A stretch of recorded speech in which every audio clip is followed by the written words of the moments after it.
Good morning, guys. Taking the day off hunting. It's raining out, and I thought I would just catch up on some YouTube. And this weird video popped up in my feed this morning. 1111 signs that you are an old soul. And so I watched this video, and yeah, it kind of hit home some of the points that it was making. I've always known and been called an old soul ever since I was a kid. You know, grandparents and older people would say that my brother and I'm a twin. They would say, you guys are old souls, you know, from the time we were little. And I have always had an understanding and a knowing of things, sometimes things I shouldn't know about, a comprehension above a level for my age. And so I've always kind of taken it for granted that, yes, I am an old soul, but what does that really mean? Well, in the video, it says, you know, that God, or a higher power, is going to take many things away from the old soul here in this physical reality to force that person to go within themselves, to then find spirituality and a desire to share it with others. And that is exactly what I'm going through. If you guys are watching my channel, this Transcending with Gary series, I can't explain it. I have this desire to share with you guys this feeling, this understanding, this connectedness. I think connectedness sums it up best. What I'm connected to, I don't know. The universe, everyone. I just have this inner peace that I haven't had for a long time, and an understanding of things, and an urge to learn more and share. Now, I would have originally disagreed with the video and said, oh, I haven't lost that much stuff. But when I sit down and think about it, guys, I had, you know, best friends that have passed away over the years. I'm only 45, and I've lost both my best friends. You know, jobs, careers. I've given up a lot of stuff. There's a ton of things. Nothing, well, maybe more than some people. Okay, I'm not going to get into it. There's a lot of stuff, you know. Grew up poor, right? And that was fine. When we were kids, you know, you were loved, you were well fed, you were taken care of, you worked hard. Poor didn't mean anything, right? Really. But yeah, no, I haven't had an easy life, but I wouldn't say that the universe conspired to destroy me. But if I do look at it in the context of making me stronger, making me more knowledgeable, leading me to where I am now, yeah, I would agree. And definitely have this desire to share. Now, on the subject of being an old soul, when my second daughter was born, the doctor flipped her over to give her a smack on the bottom. You know, they hold them by their legs, smack the bottom, and the baby, physical response to take a deep breath. That's why they smack the baby on the bottom, and then the baby squeals, starts crying. You know, this is a common thing.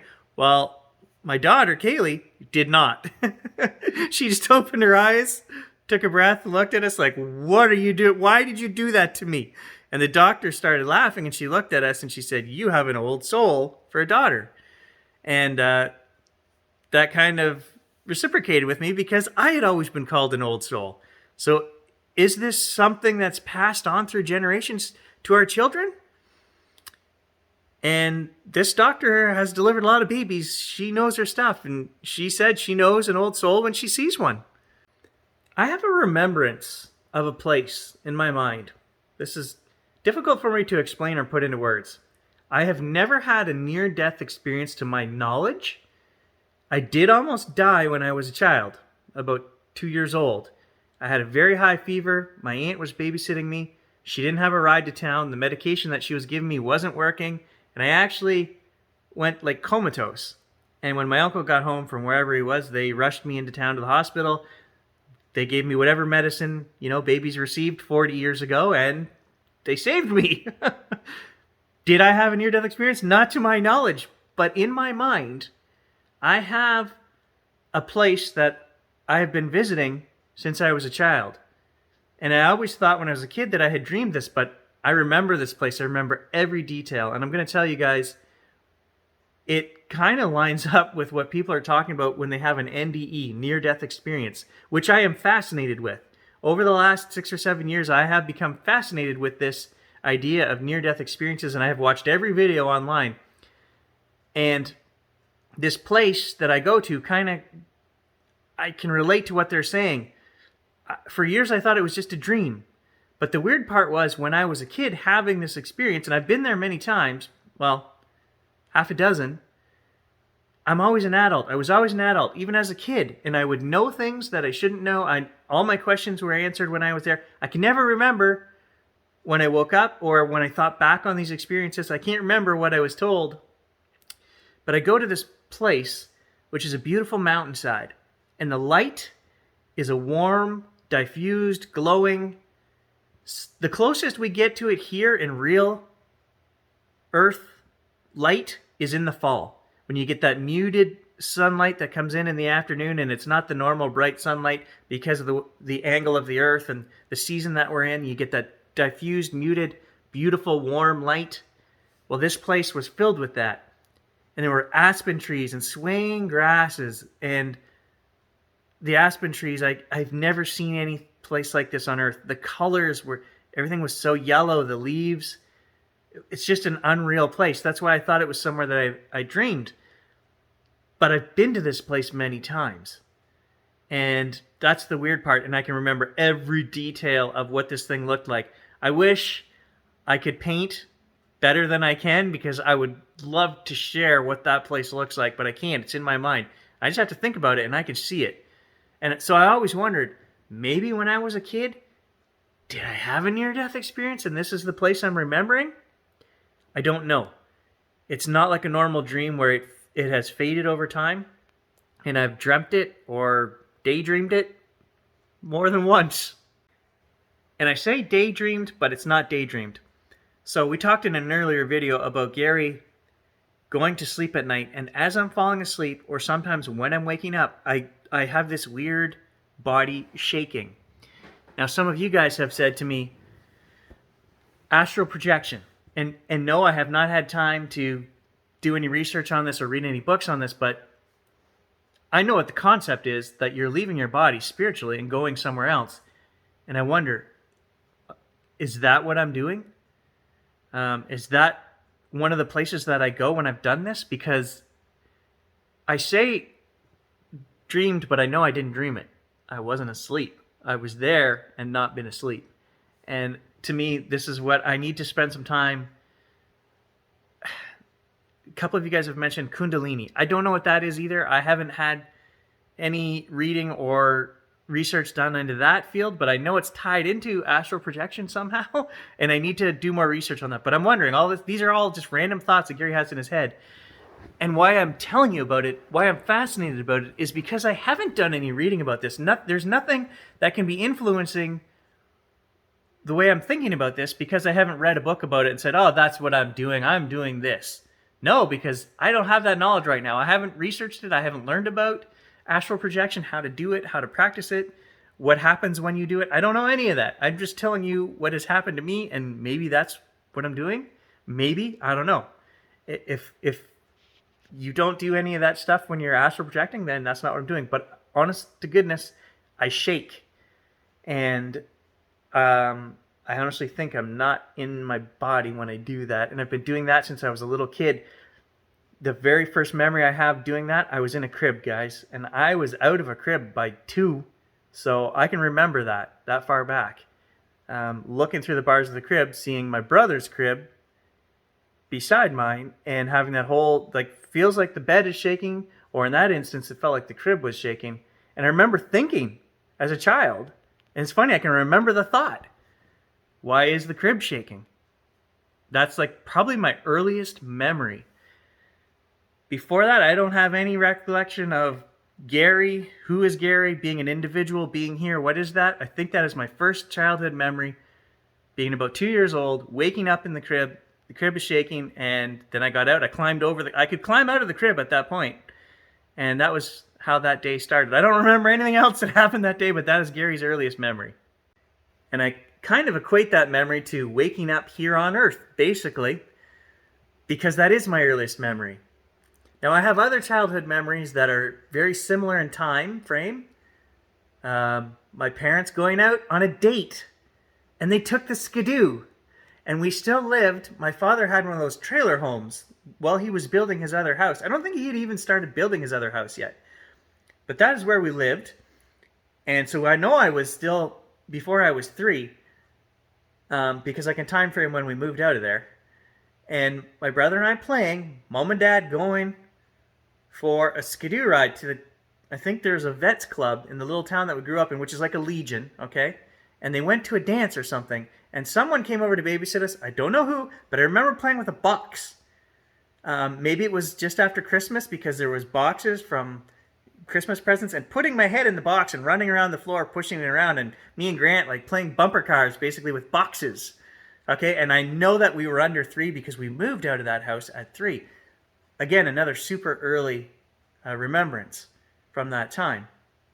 And lots of people tell me they can't remember stuff from when they were 6, 7, 8, 9 years old. I can remember stuff from when I was 2, guys. Is that weird?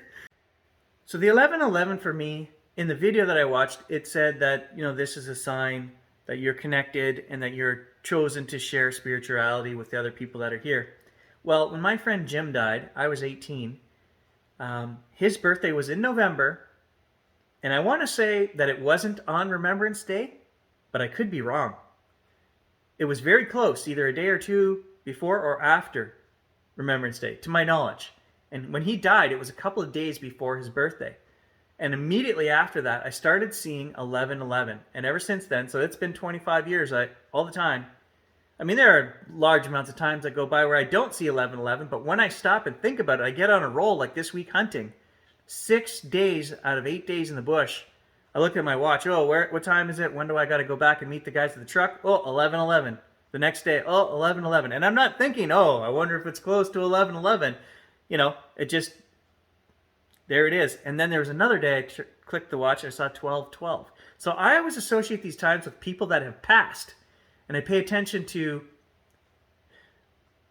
I associate the number with the person because usually that's who I'm thinking about when I look at the clock. When my grandfather passed away, it was 12:12, I think, when I got the news. And I just thought, geez, after all these years of looking at the clock, and somehow, I don't know what originally started with Jim seeing that, but I've always associated 11:11 with Jim. Have a talk to Jim, say, hey, good day, Jim. Thought of you today, buddy. Hope you're happy wherever you are, right? That's just a simple, send out a nice message to the universe. Well, same thing I do with my grandfather. And something happened this week. I don't want to spoil the hunting videos that are coming up, but at 12:12, I looked at my watch and I thought of my grandfather. And he was a huge influence on the hunting with me. He taught me as much as my own father. I mean, always hunting in the bush with him and spending thousands of hours of my life with him in the bush. So, and the whole weirdness, as I've mentioned in previous videos, is that I'm not an evangelist, guys. I have never had a desire to spread the word or religion. I think what's happening here is much deeper. It's not religion. It's spirituality. It's an awareness of being connected, all being one, all being in the same boat, and having to care for each other and enjoying other human energy, right? I think for a large portion of my life, I have repressed that. I've tried to pull away, and because of things that have happened in my life, friends dying early, right? You protect yourself, you pull back. And now I'm going through this where I just want to connect with everyone. I want to share with everyone. And it's odd for me. It's not who I have been for 30 years, but I'm becoming that because I feel this desire constantly to share with you guys and talk about my experience. And it's almost getting to the point now where all I have to do is think about opening up myself. I don't know what I'm opening up, but I just have this mental meditation that I do. Within seconds, I feel connected. And I could never do that before. I've been working on meditating for years, and pretty much that just means going to a quiet place, going within myself, being calm, thinking, relaxing, talking to the universe, talking to the higher power, whatever it is, talking to God, talking to my friends and family that have passed in times of need, or even just to do a daily meditation, right? I'll share one more thing with you guys, which absolutely blows my mind, and maybe I've shared it on the channel before, I don't know. When we moved north, back up to Sudbury, we were there for 17 years. My wife and I moved. We could not find a place to rent.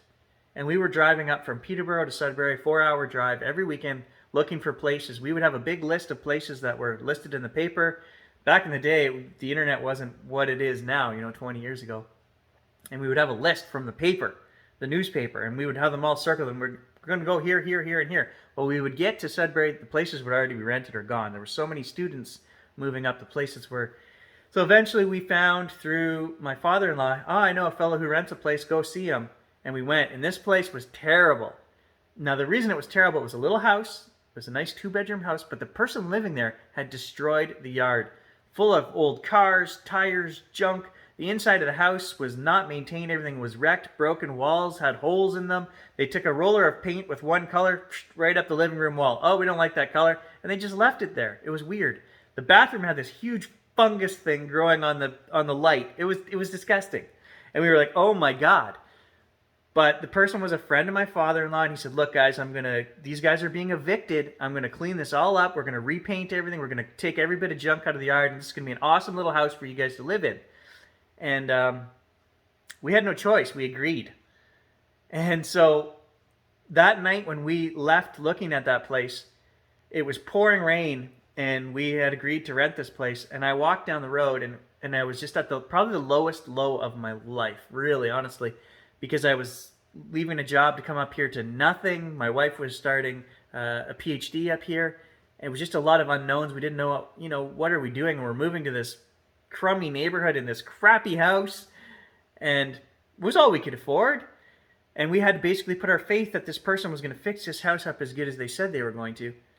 And I basically went on this walk in the pouring rain, talking to the universe, am I making the right decision? It seems so hard. Nothing's working out. Is this what we're supposed to do? And as I was walking down the road, there was a for sale sign on the road and had a picture of the realtor for sale. And I walked right by it, and I did like a 2-mile loop. I was gone 45 minutes.